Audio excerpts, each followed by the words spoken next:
Sarap, lalo na kung mainit. Sarap.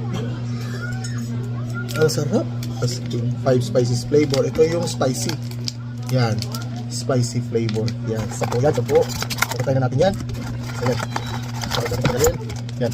And then, let's try the spicy first. So, meron tayo ditong suka. Yan. Suka. Suka. Ito, isa itong magpapasarap sa mga balot. So, ano. Yan. At saka meron tayong asin. So, ayan. Okay. Okay na natin, the moment of truth. Tikman talaga natin kung talagang masarap. Hindi natin to, we don't boil this one na kasi luto na daw to. So try natin na talagang raw, galing pa sa plastic. So ayan. Yan. Yan. Tingnan nyo.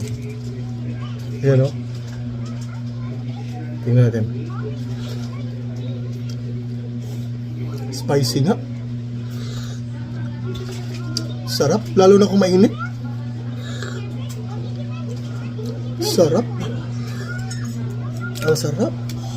Guys, napakasarap. Yung spicy yung ununa ko. So, napakasarap. Dahil walang biro talaga, guys. Napakasarap. Yung sabaw. Yung sabaw niya. Tapos meron siyang yan, meron siyang tinatawag dito piso. No? Tapos ito may yellow. Yan.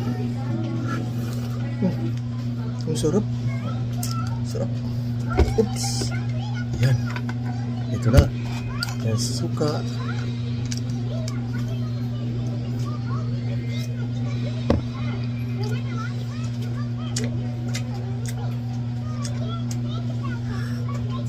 Sarap, sarap. Tikman nyo. Napakasarap. Walang halong biro. Ang sarap niya.